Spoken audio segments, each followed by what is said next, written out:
Folks, good afternoon. I'm glad you can be here with us. I can see a few very familiar faces and some new faces as well, so welcome. Glad to have you here. We're really excited to spend some time with you today to talk about what we see as the keys to success when digitally transforming internal operations processes, sharing 5 key customer stories that we've worked on. I'm Neil Simpson, founder and principal of InnoVelocity, and here with me are senior consultants David Zankowski and Ray Pineda. And as a company, we've been in the BPM and BPA space for over 11 years, working with clients in a variety of different industries with a long track record of success with different projects under our belt. And what we've found in common with almost all the projects that we're working on is that our customers are not coming to us asking for a particular digital transformation or BPM technology, but rather there are business divisions looking for solutions to some specific operational business challenges. Now, just a quick check, a show of hands. How many folks here in the audience today are from a business unit as opposed to an IT group? Pretty large proportion, actually. And that's generally our experience when we're working with people with Bizagi as well. So some of these I think you'll find very familiar, but most customers, when they come to us with some challenges, they typically fall into one or more of 4 key categories. The first one is effective utilization of resources, effectively getting more out of the people that you already have. And we're going to talk about a customer story where there was a 45% productivity improvement working with us and working with Bizagi technology, a really, really strong improvement in their operations. Another very common reason that folks work with us and work with these kind of technologies is to create improvements aligned to customer expectations. And that's typically measured as improved customer satisfaction scores or customer retention. And again, we have a great story to share about a customer that worked with us to really overhaul how that is. Speed of execution, also extremely common reason why people come and work with us on these types of projects.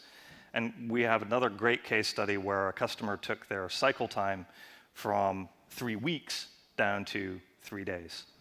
And then last but not least, there's compliance. A surprisingly large number of customers come to us with compliance problems, either trying to resolve audit issues and findings which are already open, or being proactive and trying to make sure they have the infrastructure in place to prevent them from coming up in future, whether that be government regulations or customer audits. And on top of all of this, there's the ever-present need to move faster and be more responsive, whether it's changing customer demands, the potential to be disrupted by these born digital competitors that are using these tools right from the start, and an evolving regulatory requirement.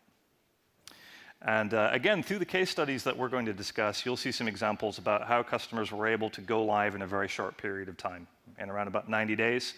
They're able to continue automating processes at a very rapid rate, at average about 1 per month, all the while having a very frequent and fast release cycle and continually tightening their SLAs and improving service to their customers. And the reason you're all here is because Bizagi does promise all of these benefits and more: higher levels of customer service, improved cycle time, reduction in operational costs, and more. However, Bizagi commissioned a study with Gartner back in 2015 that found that approximately 70% of these types of projects fail to realize their benefits.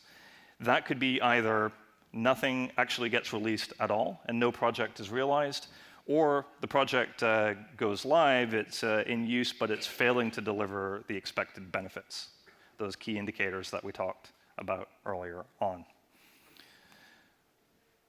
This hasn't been our experience, so what lessons have we learned from the 5 examples that we're about to share with you today? One thing I'll say that's common across all of these is that project failure or success is not really so much to do with the particular digital tool or technology that you select. The most important factors tend to be how the organizational transformation is planned and executed, all of the change management, the people, and the processes that go around it. So the first story I'd like to share is from a chain of specialty health clinics who rehabilitate people who have had some serious brain injuries. And right from the outset, the executives framed the goal of this program very clearly with an engaging and transformative vision for everyone to rally behind. And that was that the process to refer patients into these clinics for treatment was taking far too long. And this was putting the patient's recovery, health, and well-being at risk. It was very, very useful to get everyone aligned on what the purpose of the project was, but also it set a very clear indicator that could be measured, which was throughput time. And that guided everything that followed in terms of the design of the process, making trade-offs and decisions about how the process should work by having that very, very clear laser focus on that measurement. Another thing that I'll mention is that this particular customer started with an extremely significant process right out of the gate. I know many of you, when you're considering digital technologies like Bizagi and you're dipping your toe in the water, you might like to test it out on something that's relatively insignificant, low harm, low risk, just to make sure it works before you start rolling it out. However, this particular customer started with something which is really core to all of their revenue and is core to their business model. But what they did is, rather than building in all the complexity at the start, they created a very simple version of the process and put it into production quickly, started to realize some of the big benefits, and then added more complexity and more features on top of that. And the results have been outstanding because they were able to start realizing value within 90 days of initiating the project, and they were the ones that cut that throughput time from 2 to 3 weeks to 2 to 3 days. Yeah, Neil, and another example to your third bullet is that a semiconductor materials manufacturer, where one of the first workflows that they automated was for their label request process. And I can tell you, as a former quality engineer at one of this company's customers, labels are a constant source of quality issues. Whether it's poor readability or incorrect content. And so they decided to say, hey, this is one of our biggest issues on the Pareto chart. Let's go solve it by automating it. And, and it helped address a lot of this company's issues, right? Because it can cause huge disruptions to a high volume manufacturing environment, whether you're returning lots of material to them, or in the worst case, right, they're bringing people on site to do sorting because they can't afford to disrupt the line. So that's a great example, Ray. It's a very good one because it's another example of a very critical process that a customer started with, which had a big impact on their operational bottom line, and it served as a launching pad to grow within the entire organization. And that will actually be our next example we'll get on to here in a second. But one thing I'll say, again, the lesson from this particular customer that I would like to draw out is when you're selecting your projects, and when you're defining the measurements and indicators for how successful those projects are, you should really try and align them to the core strategy of your company, something that's going to engage and rally the troops and get people excited. Now, the second example is from the leading semiconductor manufacturer that Ray was discussing earlier on. They're a quite niche materials manufacturer, but they do some very specialty materials. And they were interested in moving into a rapidly growing segment of life sciences materials, a whole new line of business for them. And they needed to streamline and automate all of their processes across the whole enterprise to enable this rapid growth without having to add a ton of extra resources into their company. So it was a huge transformation program that they embarked upon. And it would not have been possible if there wasn't strong support from the CEO on down to say that this is a priority and that people have to participate. Because again, remember, this is a small company. They're being stretched very thin. They're running at 1,000 miles a minute trying to meet all these new customer demands, and they're working to design BPM processes. So that leadership was important to get the people in the room and make sure they were there. But above and beyond that, it was also incredibly important for leadership to nominate a single owner for each process that was being automated, regardless of how many different departments or silos that it goes across. Because I'm sure you've all encountered the fact that full consensus on making decisions in processes like that is usually not possible. There needs to be someone that's empowered by leadership to speak with the voice of the customer and make the final decisions about how the process will be and how the process will work. And having that person in place allowed us to move very, very quickly automating all of these different processes. And another thing that leadership did to help us move quick was to make it very clear right from the outset that the goal of this program was not to eliminate anyone's job, but purely just to allow people to do more and allow them to grow within the company.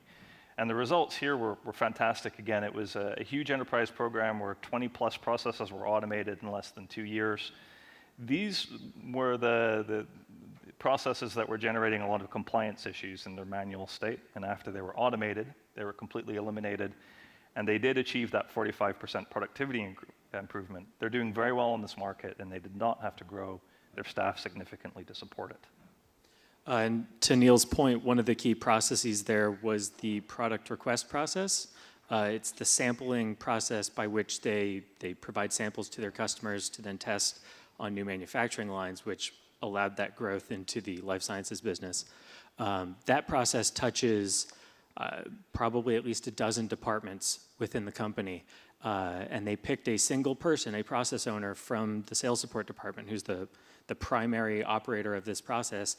And that person became the gateway for everyone else who had stake in the game to say, we will or we won't be able to include that feature or that enhancement for you during the initial development, but we might be able to get to it later. But it helped us manage the project and keep it on a tight timeline. Yeah, that's a great example of effective process ownership for sure. So again, the lesson that we draw from this one is that leadership from as high up as possible should make sure that there's the appropriate focus and engagement within the organization, that it's a priority, and that every process that's being worked on has a clear owner who's empowered to make decisions on the process. Now, the third customer and example we'd like to share is a large healthcare company which was seeking to digitize their whole process from end to end for benefits administration. And this was a very challenging project because the starting point was many, many different silo departments, many different silo Excel spreadsheets and other information systems that weren't talking to one another. And the key to success here was to get away from that silo thinking and create a shared view of the process that everyone could agree on and to start designing around. So we stepped out of the details with this particular customer. I remember very clearly we got into a room with a whiteboard and started mapping out the high-level milestones and steps within the process.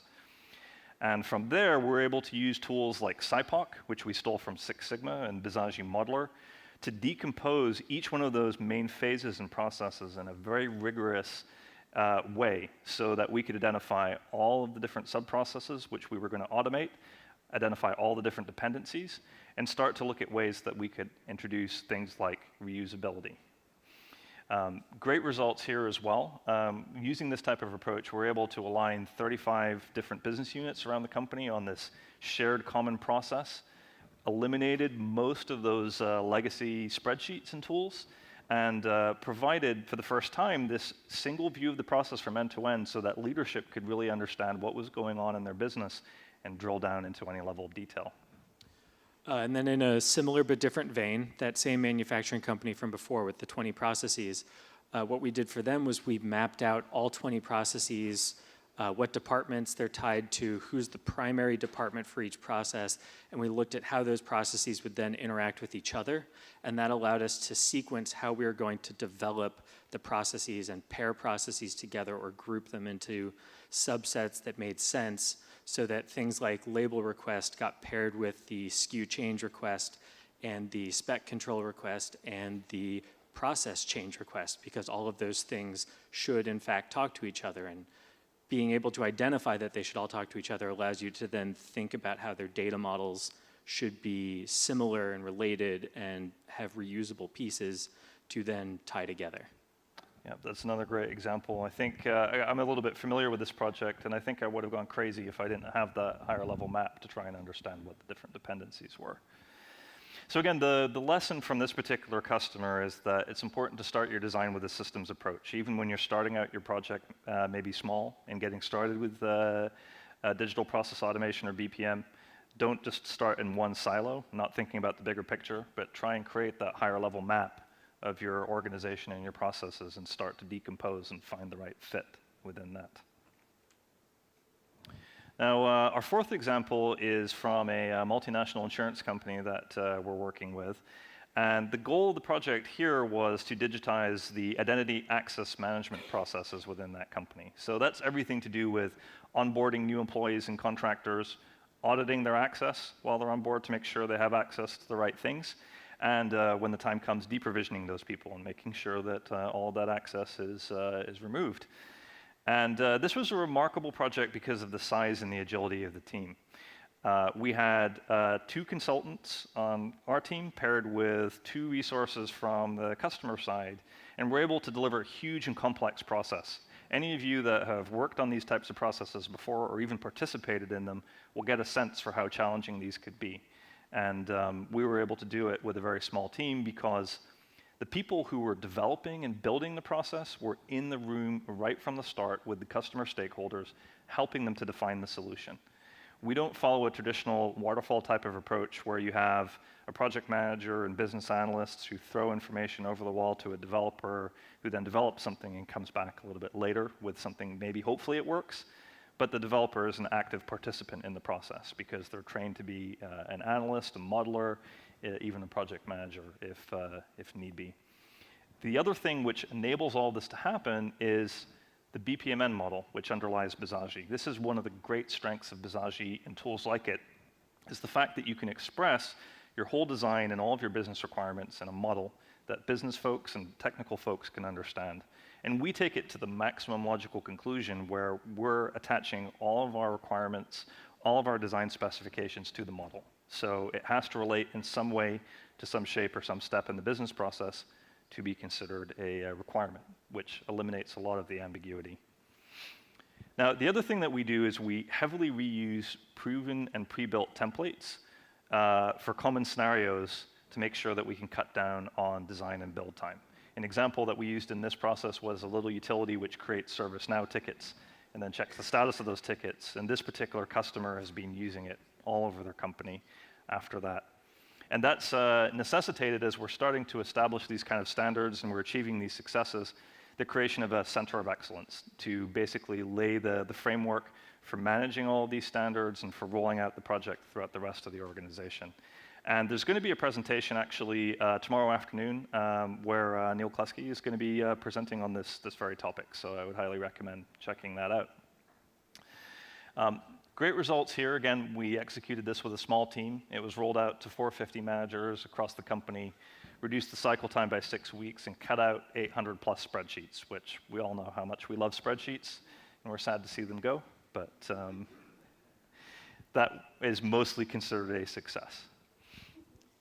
Yeah, and another example of a center of excellence at the semiconductor material manufacturer is they have a workflow change board that's been in existence for several years now. It's not active where they meet every week, but they do activate it when necessary, such as when we presented the initial plan for the 20 plus processes that were being created, and you know, some of them own a few processes, but it was definitely a lot easier to deal with 15 or so people as opposed to, you know, 50 or 60 people that those processes actually touch from each department.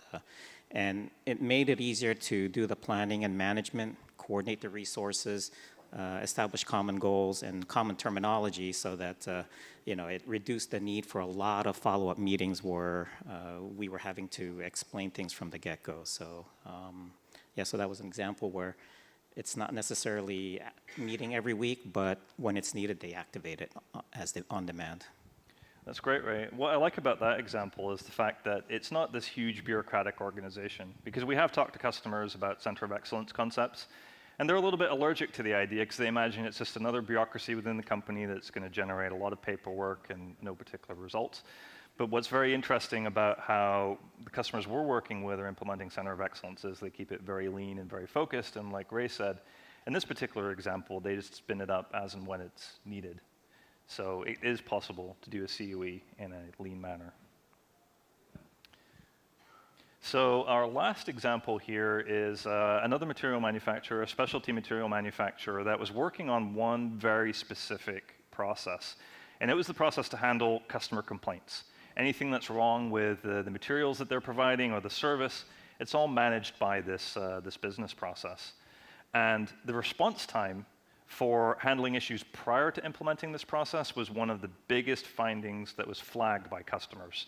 in customer satisfaction surveys and in audits. That we're feeling that it was unacceptable how long it was taking to resolve all these different issues. So they needed to improve it, and they followed a very data-driven process to do that.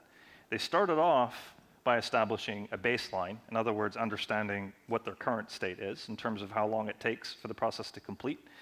And then they identified what their goal should be based upon that. And from there, once they had built and deployed the process within Bizagi, they could use all the great tools that come bundled with the software. I'm sure you've all seen for BAM and analytics, where they can see how they're doing against those targets, where the bottlenecks are, and extract the relevant data to make improvements.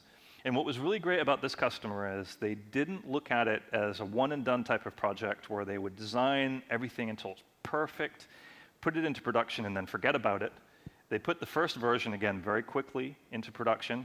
They started measuring right away. They learned from it, and they put in improvements, and then they released again. And they continued doing that over time so that year over year, they were reducing the number of days open for customer complaints by 50%. And the customers were delighted by this. The customer satisfaction scores were increased significantly because of this improvement. And they've been able to continually tighten those response targets and goals year over year as well. They're considered world-class in their industry right now for that very reason. Oh, go ahead. And some of those, just talking to Neil's point there, some of those findings that they used to actually improve that process and tighten those timelines and meet their deliverability goals were things like determining that with a process that has longer runtimes, having reminders built into the system actually save a lot of energy because people aren't necessarily working in Bizagi every day if it takes 2 weeks to complete a task. So they aren't always going to be there to see that they have a event that needs to be completed. So having a reminder for them was actually really critical in helping them reduce their runtime. It's a great example, and it's a simple one too. I mean, it wasn't necessarily a rocket science from technology perspective, but it was something that they identified that can improve their process and brought real gains pretty much immediately, I think. So let's tie it all together then, because each of these 5 lessons is important, obviously, but stepping back to really achieve success with a digital automation program, you really need to do all 5. And some of you might be coming from an IT-based BPM background. Some of you might be coming from a Six Sigma-based background for process improvement. Some of the people going further back may even be familiar with Deming's model of Plan, Do, Check, Act. Regardless of what model you're following, the best practices and the keys to success, in our opinion, are the same. You should start off when you're originating your program and you're selecting your process and defining your indicators to make sure it's clearly aligned to an energizing vision with your business strategy and your business goals. You should make sure that you have the right engagement and ownership structure in place so that you can execute your program quickly with support from leadership. You should start designing your processes with a systems approach from the top down, using a shared common view of the top level process.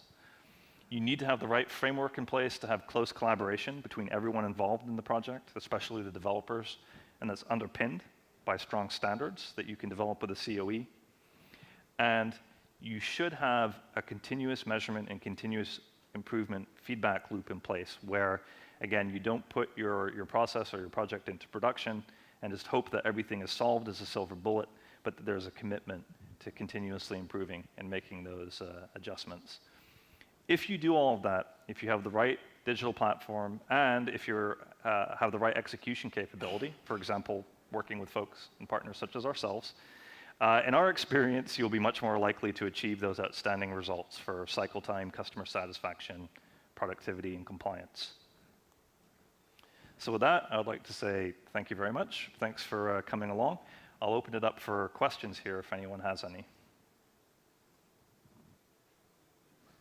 Go ahead. A couple of quick questions. Thank you. Is there a cost associated with using what we might call your accelerator library, the template library? That's a great question, actually. So you're right. Over the years, working with different customers, we have what we feel are very strong best practices, but we don't sell them a la carte necessarily on the open market, because what we found is just taking and downloading a template isn't necessarily enough to be successful with it. You really have to understand how it fits into the overall design of your process and how it's going to be integrated technically with Bizagi. That being said, when we're engaged on consulting arrangements with our customers, we share that library with them and we advise them on how to properly integrate it. Very good, thank you. Second question. You were talking about work reminders. Do you set that up as task-based, or is there something you can do as far as making that a daily digest? Oh, that's a great question. So let me take this, and then David, you can add some color commentary, because we've actually done both. One of the common requirements that we hear is we would like a capability where an email goes out to managers every day just giving a status report, or maybe weekly or monthly status report. Here's everything that's open, here's the status, here's where you should follow up. And that's not something that today Bizagi offers out of the box, but it's actually surprisingly easy to model. We can create a scheduled process that runs in the background that generates that status report and emails it out based upon whatever distribution list that you define in a parameterized list. I think what David was talking about was something that's more in line with the process, right, David? Yeah, so the one I was referring to was a reminder that gets paired with each individual task. It's got a custom set of attributes that we're displaying specific to that task that are relevant to the user to prompt them with the kind of information that would remind them of what it was they were supposed to be doing with that case. Because in this case, the company was actually hopeful that if they're just working on a task, if it's like a 20-day task and they're getting a reminder at 5 days, 10 days, 15 days, and then at 20 days, that it just gives them enough information to know what it was they're being reminded about without having to go all the way into the system to say, oh, right, I'm still working on that thing. Yep. Very good. Any other questions? Hey, Neil. I want to go back to your first case study with the healthcare company with the traumatic brain injury patients, and then tie it to your last slide. Sure. When you have a CTO or CIO that has the vision that he had at that healthcare facility, to where his primary goal was to get the patient on board, but then his further goal was to have the clinicians within that clinic having Bizagi on their smartphone or their tablet and issuing patient treatment. So the process could be 17 weeks long. Right. Tie that to your last slide. When you don't have that individual internally, how much time does InnoVelocity find themselves spending on identifying those core processes before you can grow it to what you really need? That's a great question, because you're right, it can be a challenge. If you have very senior leadership at the C-level that's defining the priorities, that's best practice number one, is to set that vision, set the scope, and everything flows down from there. If you don't have that in place, let's say it's originating from maybe mid-level and someone's interested in experimenting, it's really a process of discovery. We can help folks to up-level when you're talking about mapping out the whole enterprise from end to end, at least define those big boxes with them to see where their process fits and then where the other candidates might be. But without the leadership in place to really guide what those priorities are, it frankly can be a little bit of a struggle. Thank you. Any other questions? Yes, I have one question. Thank you. You have mentioned that you have, once you select the project that you want to work, and you have different stages to follow. But how this integrated with agile methodology, for example, Scrum.